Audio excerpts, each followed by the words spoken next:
Daawwattoota keenya akkam jirtu baga nagaan gara chaanaalii kanaatti dhuftaniin jedha. Har'a kan ilaallu otuun dogoggoriin salphaadhumatti akkamittiin elektiroon konfigureeshinii barreessuu dandeenya yookaan rabsaa elektiroonotaa barreessuu dandeenya kan jedhu ilaalla jechuudha. Rabsaa elektiroonotaa barreessuu jechuudha kuni kutaalee gadii akkasumas kutaalee sagalis ta'ee iddoo garaa garaa irratti immoo ni barbaachisa jechuudha. Elektiroon konfigureeshin barreessuun faayidaa olaanaa hin qabaata.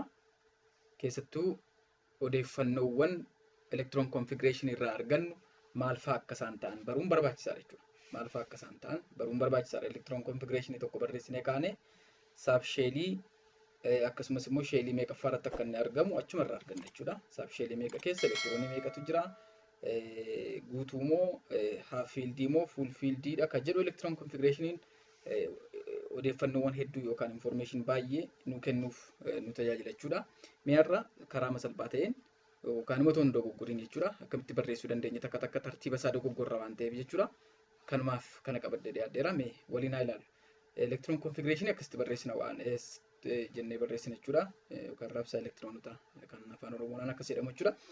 1S, 2S, 2P, 3S, 3P, 4S, 3D, amma danatti yeroo ilaaltan 3P, 3D yetu hin taane 4S jedha jechuudha. Tartiibuma isaatu akka kana waan ta'eef tartiibni isaa akkas waan ta'eef akka kanatti argisiisama jechuudha. Addanatti ilaala 4P, 5S, 4D, 5P, 6S, 4F, 5D, 6P, 7S, 5F, 6D akkana jennee itti fufna jechuudha. Akkasitti barreessina. Garuu tartiiba kana takka takka hin dogoggorra. Eenyutu itti aanee eessa kamitti aanee dhufaa kan jedhu dogoggorra waan ta'eef isa laalla jechuudha. Isa kamitti aanee dhufaa yookaan immoo kanuma barreessine kana waan S2, 2S, 2P6 jenna jechuudha. Akkanattis elektiroon konfigureeshinii barreessina. Akka kanattis elektiroon konfigureeshinii barreessina jechuudha. Kan nuti walumaa gala isaa beeknu S'in isheen kun S sheelii tokkoffaa irra jiru jechuudha. Fakkeenyaaf immoo as dhufnee S ishee kana yeroo ilaallu immoo S sheelii shanaffaa irra jirtu jechuudha. Iddoo barbaadde yeroo jiraatte S'in meeqa qabatti? 2 duwwaa qabdi jechuudha. Elektiroon konfigureeshinii ishee 2 duwwaa. Bakka barbaadde yeroo jiraatte elektiroon konfigureeshinii ishee baay'inni elektiroon isheen qabachuu dandeessu 2 duwwaadha jechuudha. 2 duwwaa qabdi. P'n immoo iddoo barbaadde sheelii lammaffaa irra jirti kun, sheelii sadaffaa irra jirti kun, P isheen kun immoo sheelii torbaffaa irra jirti. Iddoo barbaadde yoo jiraatte 6 qabdi hundi ishee. D'n addanatti sheelii sadaffaa irra jira 10 qabaata. Addana immoo sheelii ja'affaa irra jirti isheen kun. D'n addanatti immoo sheelii shanaffaa irra hundi isaanii 10 qabaatu jechuudha. Yoo baay'ate 10 qabaatu jechuudha maximum. Kanaaf kana beekna jechuudha. F'n 14 qabata. Isa kanadha. Mee amma akkamitti salphaamatti barreessuu dandeenya kan jedhu. Karaa salphaatiin karaa irraanfachuu hin dandeenyeen yoo tartiibi isaan dogoggorsa ta'e akkamitti barreessuu dandeenya kan jedhu ilaalla. Mee jalqabachumaa gadi 1 2 3 4 5 6 7 8 9 jennee barreessuu hin dadhabnu waan ta'eef mee akkasitti barreessina. 1 2 S ma barreessina jalqabachii gadi. Achii gadi S dhuma finnaa 1 2 3 jennee jechuudha. 1S, 2S, 3S, 4S, 5S, 6S, 7, 8, 9 jechuu dandeenya. Walumaa gala 7 irratti hin dhaabaddan. Maaliif? Kun sheelii torbaffaadha. Sheelii torbaffaatu jira. Predictability irra sheelii guddaan sheelii torbaffaadha waan ta'eedhaaf akka kanatti jira waan ta'eef pereedii fi sheelii wal qixa yookaan immoo tarreef sheeliin baay'inni sheelii wal qixa waan ta'eef tarreen torbumatu jira jechuudha predictability irra. Kanaafuu akka kanatti barreessina. Mee ittaanee egaa 1 2 3 ma jenne achii gadi. S qofa barreessine. Amma immoo tokko hir'isnee addanaa jalqabne qixa ishee lammaffaa kanatti as siqne naannoo kanatti P jalqabna. SPDF dha waan ta'eef addanatti P jalqabna. Mee kun akkasitti barreessinaa jechuudha. P jalqabne irra kun. Garuu qixa tokkoffaa irraa toon taane qixa lammaffaa irratti as siqne jalqabnaa jechuudha. Isas 2 irraa jalqabna 1 irraa hin jalqabnu isa kana. Isaa booda 2 3 4 5 6 jenna kanatti barreessinaa jechuudha. Amma immoo ammas tokko irra isaa deemna jechuudha. D itti darbina. D immoo qixa sadiitti addanaan dhufne naannoo kanatti jalqabnaa jechuudha. 3D jenna addanatti. 3 jennaan isaa booda taanee kan dhufu 4 jechuudha. 4, 5, 6, 7, 8, 9, 10 hin jiranii yoo jiran ta'illee akkasitti barreessina achii gadi jechuudha. Ammas tokko hir'isne gara F'tti yeroo dhufu tokko hir'isne qixa afuritti 4F jennee jalqabna. Ilaal kanarra sadiitu jiru. Kanarra afur. Isheen kun tokko ishee kanarra lama jira. Asirra 5 jedhee itti fufachuudha. 4F jennaan 5F, 6F, 7F, 8F jennee itti fufna.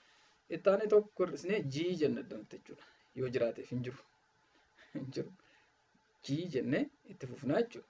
Garuu hin jiru warma kana beekna jechuudha. Amma wanti nuti goonumaa inni tokko tokkoon si'a lama irra murraa, lama lamaan si'a lama irra murraa, sadiin si'a lama irra murraa, afuriin si'a lama irra deebi'a. Tokko tokkoon si'a lama, lama lamaan si'a lama, sadiin si'a lama, afuriin si'a lama jennee itti fufna jechuudha. Mee ilaallu tokko waan S qofarra muramte waan ta'eef waan S qofaatti hin barreessa walitti. Waan S hin barreessa waan S jennaa jechuudha. Ammas tokkumarra murra. Tokko tokkoon si'a lama jechuun ishee kana. 2S barreeffanna gararraatti. Ittaanee amma tokko tokkoon si'a lama finneerra lama lamaan si'a lama barreessina jechuudha. Tokko 2P barreessina dhufne 3S'in kunooti. Ittaanee lama lamaan si'a lama jechuun kanadha. Lamaan wal qabsiiseera kan. Kanas lamaan wal qabsiiseera si'a lama jechuudha. Ishee kana garuu si'a lama tokko tokkoon wal qabsiise. Kanaaf ittaanee kan dhufu 3P.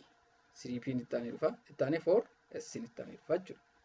Amma immoo sadii si'a lama lamaan finneerra waan ta'eef sadiin si'a lama ammas.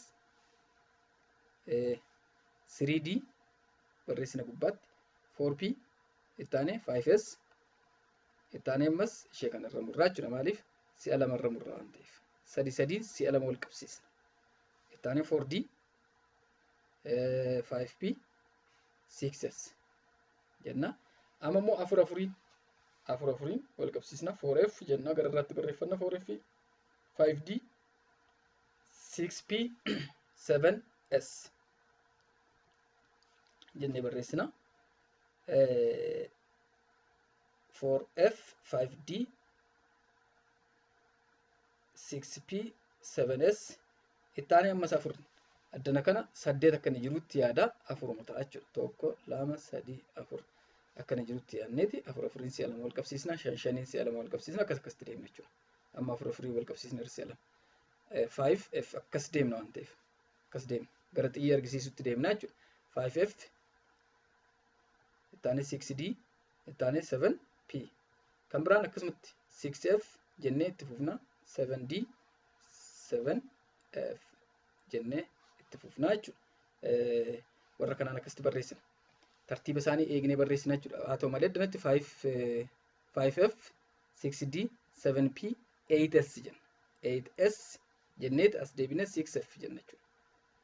6F 7D akkanatti barreessinaa jechuudha. Akkanatti barreessinu ta'a.